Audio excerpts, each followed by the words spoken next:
Salve terráqueos, tudo bem com vocês? Eu sou o José Mendes, popular Zé Pintor, e você está aqui no canal Refutando a Terra Plana. Beleza, galera? Hoje vamos fazer um react? Vamos lá. Flow Podcast entrevista Marcos Pontes, Marcos Palhares, Fernando Bortelli. O Fernando Bortelli, se não me engano, é ele mesmo. Eu sigo ele aqui no YouTube, ele tem um canal sobre aviação. O Lito é melhor, mas o Fernando também não é ruim não.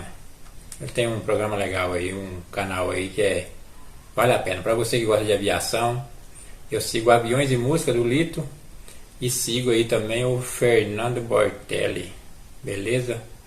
E o Marcos Pontes. Ei galera, você já ouviu falar naquele ditado amor e ódio? O amor pode virar ódio? Então, galera, eu era fã demais do Marcos Pontes. Sério mesmo, cara. Eu era fã do Marcos Pontes. Eu era assim, se eu tivesse 16 anos em 2006, quando ele foi orbitar a Terra, que ele é o primeiro astronauta na América Latina. Ele é o primeiro, ele é o único. Ele é o primeiro e o único até hoje. Se eu tivesse meus 16 anos naquela época, eu tinha colado um post do Marcos Pontes na parede do meu quarto. Eu era fã demais do Marcos Pontes, admirava ele demais, mas infelizmente tem gente que inclusive o que eu vou falar aqui, o Igor falou exatamente o que eu tinha vontade de falar com o Marcos Pontes. O Igor falou nessa entrevista aqui, mas vai ficar lá pra frente, viu? Eu vou fazer um react aqui só do início, reagir aqui só o início do vídeo. Mas se eu pudesse falar com o Marcos Pontes, eu falaria exatamente igual o Igor falou. Por que você foi se meter nessa, viu, Marcos Pontes? Cara, você jogou toda a sua carreira, toda a sua história na lama. A política, galera, não é para todo mundo.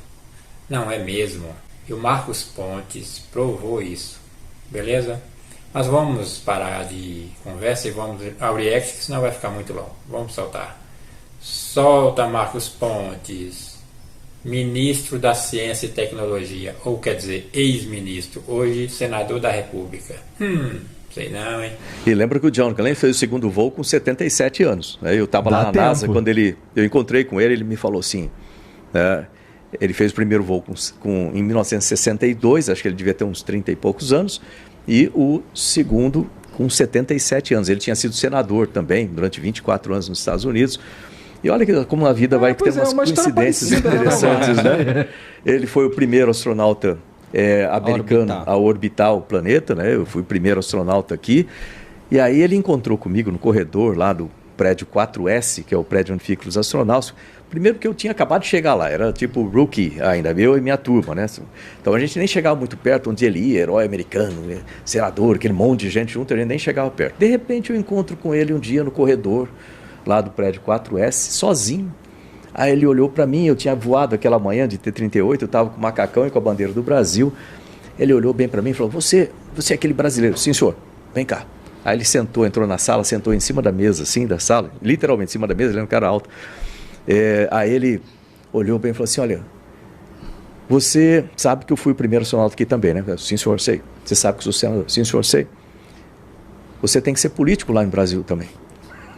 Eu, capitão, tinha acabado de chegar lá, pensando em voar, os sistemas, aquela coisa. Aí ele falou isso, eu olhei e falei, pô, né? Já pensou nisso? Eu, não, senhor. Mas você tem que pensar. Por quê? Sendo astronauta, lógico que você pode ajudar com pesquisa, pode ajudar dentro do sistema como um todo, mas você não vai ter acesso às decisões. Sendo político, você pode ajudar o seu programa muito mais, como eu ajudei aqui nos Estados Unidos. Aí eu falei, assim, senhor, eu vou pensar nisso, mas eu confesso que eu saí da sala, falei, né? 20 anos exatamente depois, né, convidado para ser ministro de Ciência, Tecnologia e Inovações com a Agência Espacial conectada no Ministério. Aí eu pude, né, desenvolver, se tiver tempo mais tarde eu posso falar de muitos desenvolvimentos que nós tivemos no programa espacial, graças a essa minha presença lá. Então realmente ele estava certo. Agora, ele fez o segundo voo com 77 anos, né? Eu tenho 60. Bem, ele estava certo que você ia seguir a carreira política, né? Mas se você fez... Eu também não sei o que esse senador, ex-astronauta americano, fez. Não sei se fez grandes coisas. Eu não conheço, você falou o nome aí, já até esqueci. Mas se ele fez, infelizmente, você não seguiu. Você só seguiu os passos dele na trajetória. Mas no trabalho... Você acabou de dizer aí que espera ter a oportunidade ao longo da entrevista para você citar as coisas que você fez pela ciência e a tecnologia no Brasil. Infelizmente, acho que você não vai ter muita coisa para citar não, mas vamos aguardar, né? Então, o senhor Marcos Pontes, senador da República, deve ter muita coisa, é bem provável, aí 1h30 vai ser só de citação das coisas que ele fez pela ciência e tecnologia no Brasil. Ou não, porque pelo que a gente sabe, não foi feito nada. Nada.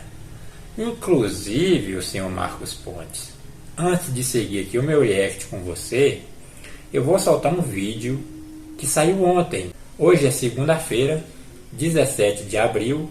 Ontem, domingo 16, saiu uma reportagem Marcos Pontes no Fantástico.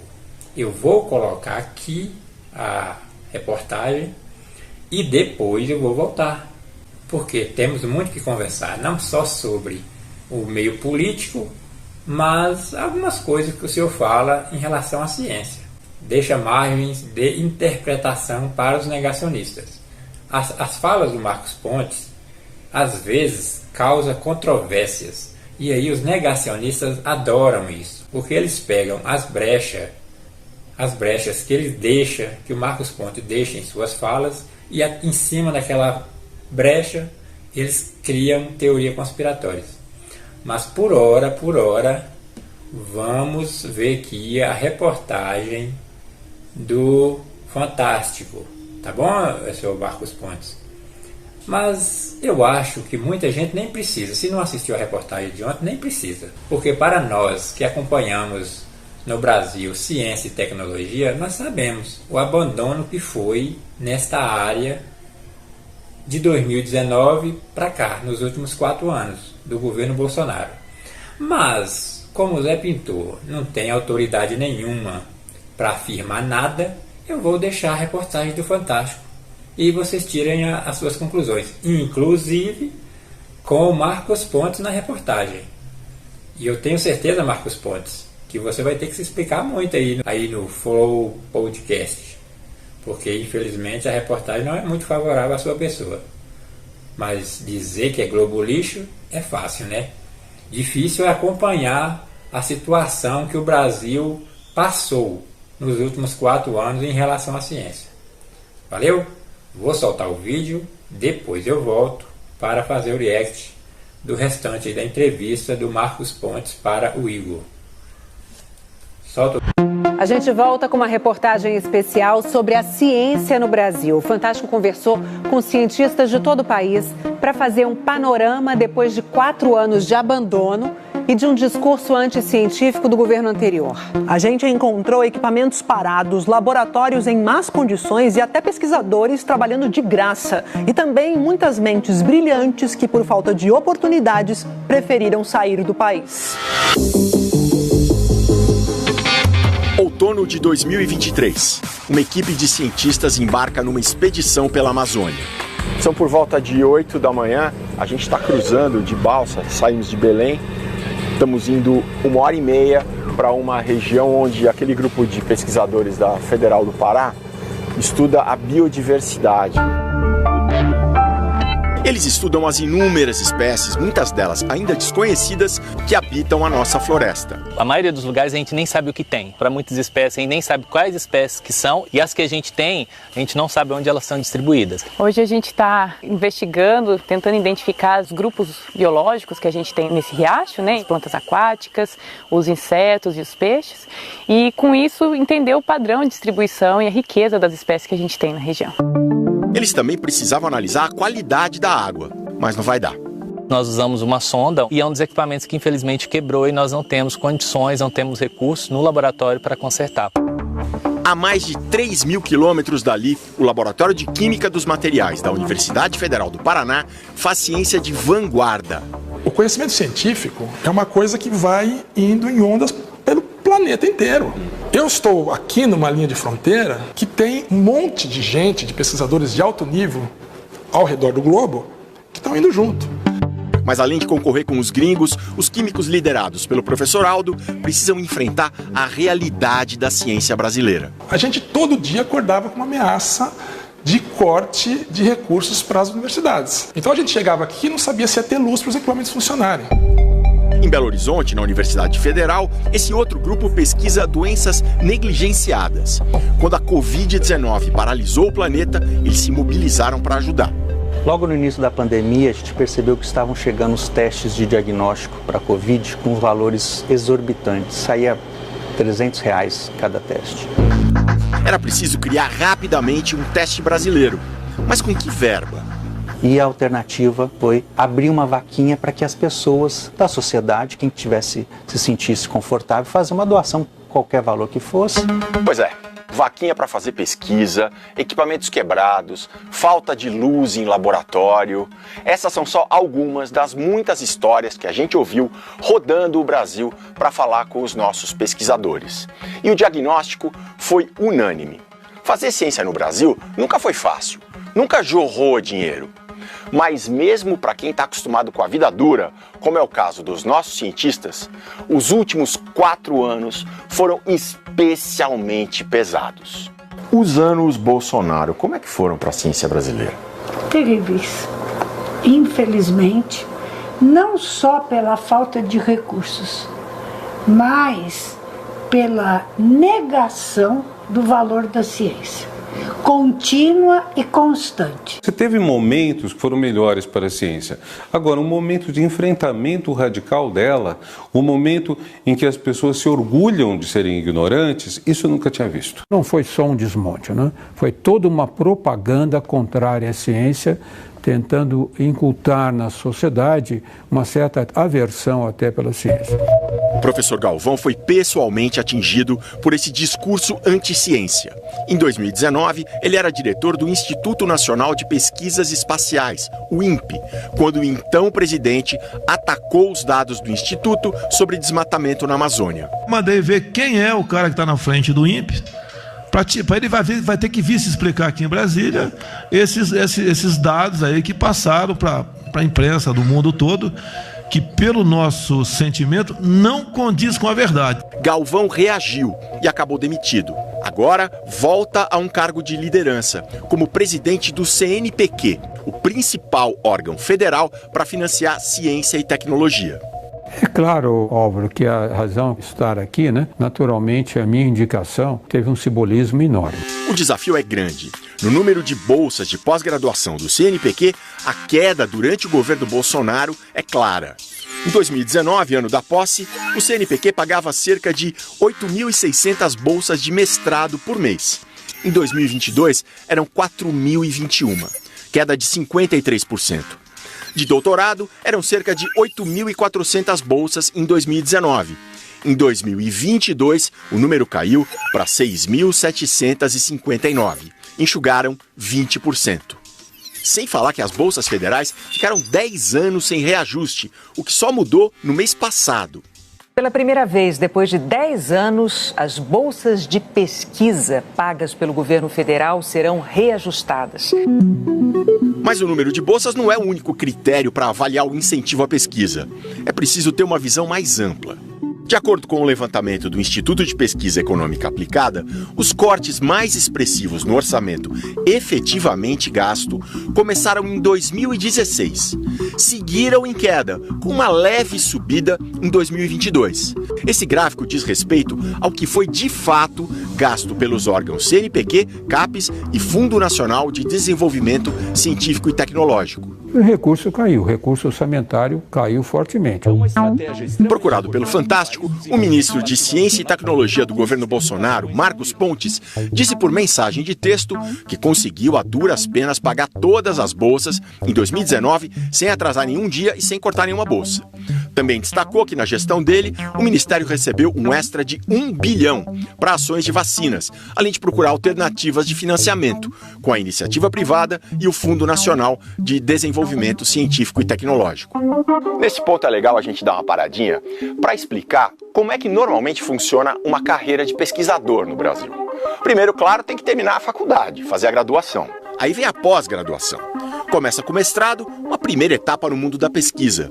Depois, o doutorado. E aí, para quem segue mesmo a carreira acadêmica, podem vir um ou mais pós-doutorados. Todas essas etapas levam fácil 10, 11 anos. E aí, a pessoa tem que torcer para abrir uma vaga numa universidade pública. Porque 95% da pesquisa feita no Brasil acontecem dentro de instituições estaduais ou federais. Só que essas vagas estão cada vez mais raras. A pessoa estudou, acreditou e acredita no Brasil, fez o mestrado, fez o doutorado e de repente não tem onde trabalhar. E uma coisa assustadora, o Brasil dá de graça mão de obra bem formada, mestres, doutores, engenheiros, a gente dá de graça para países ricos. Nós estamos perdendo os melhores. Então você está dizendo, vem aqui, sirva-se dessa bandeja. Olha os cérebros que eu tenho para te oferecer. É isso que o Brasil está fazendo. No Laboratório de Química dos Materiais da Federal do Paraná, encontramos uma história exatamente assim. Ou melhor, não encontramos, porque a personagem principal não estava lá.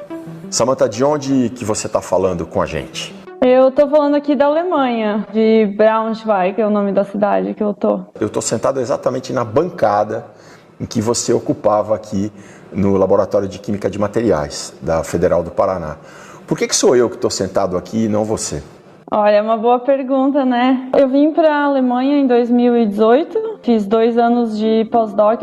Pós-doc é como os pesquisadores chamam o pós-doutorado. Nessa época, 2020, né, então foi quando o meu contrato de pós-doc aqui estava acabando, as possibilidades de fazer concurso acadêmico no Brasil estavam, vou dizer, limitadas para não dizer zero, né?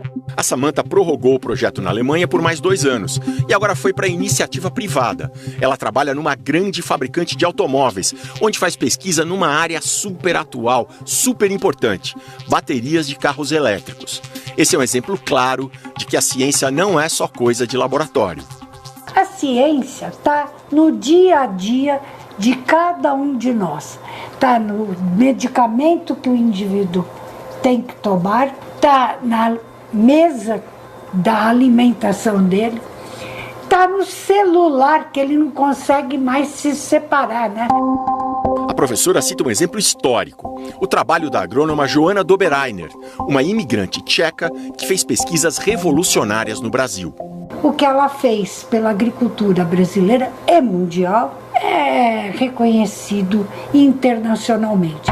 Nos anos 1960, Doberainer descobriu que dava para fixar um nutriente nitrogênio no solo usando bactérias, em vez de gastar milhões com fertilizante.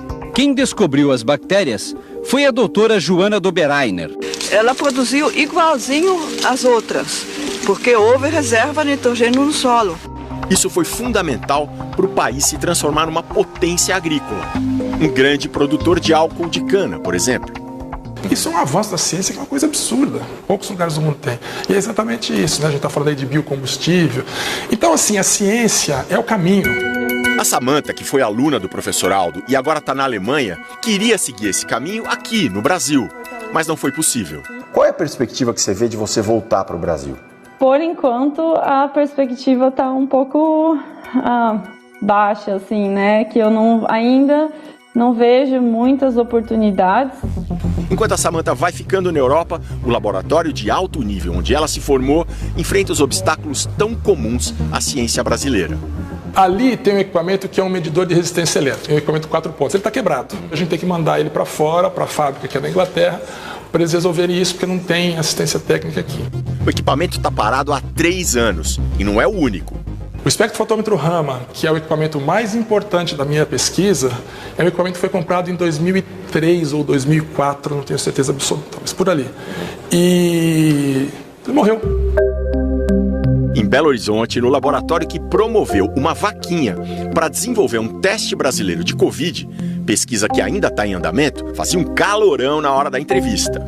A gente não tem recurso para o básico. Nós estamos aqui num laboratório que todos os equipamentos de ar-condicionado, eles estragaram, a gente não tinha recurso para poder fazer a manutenção e muitas vezes isso é feito com dinheiro do próprio professor. Tem mais. Esse aqui é um freezer, ultra freezer, que vai até menos 80 graus Celsius. Vamos ver o que tem dentro do freezer, professor, abrir rapidinho? Esse freezer já está desligado há alguns meses por falta de manutenção. Ele estragou e a gente não tem recurso para poder consertá-lo. Voltando lá para o norte, para Belém, para o pessoal que estuda a diversidade da floresta, um tema no qual o mundo inteiro está de olho, encontramos pesquisadores trabalhando de graça. Eu procuro vir todos os dias, pelo menos um meio período, porque eu preciso adiantar fazer o laboratório. A hoje mestra Isabela já começou o doutorado, sem bolsa. Graças a Deus eu moro com meus pais, então boa parte eles que estão me mantendo. E durante o mestrado eu consegui guardar, fazer uma reserva de emergência, que é o que eu tô me segurando, mas já tá no final. A gente fica meio que sem perspectivas, porque a gente não sabe se a gente vai conseguir tocar o futuro. Mas não vamos terminar essa reportagem num tom pessimista, né? A ciência brasileira já fez muito na agronomia, na medicina, na física, na química, na biologia, nas humanidades. Fez bastante coisa na epidemia de Zika e também na pandemia de Covid. E pode fazer muito mais, se tiver as condições adequadas. Se nós tivéssemos um investimento continuado em valores minimamente aceitáveis, a diferença que a gente ia fazer é absurda. A ciência brasileira, ela tem que ser estudada, porque o que ela produz com a quantidade de recurso disponibilizado é de se ovacionar em pé. O que o governo Bolsonaro nos deixa é um tremendo desafio. Nós temos que ser capazes de reconstruir uma série de instituições ou de condutas ou até mesmo de hábitos que foram detonados. À frente de um dos principais órgãos de financiamento à pesquisa no país, o físico Ricardo Galvão tem consciência da tarefa. Investir em pesquisa para gerar energia mais limpa, para preservar o ambiente, para manter a biodiversidade. Sem a ciência não vamos fazer nada. Ou o país tem autoridade para desenvolver com base na sua ciência e tecnologia, ou ficaremos sempre para trás. Pelo que a gente viu em laboratórios de todo o país, empenho dos nossos cientistas não vai faltar.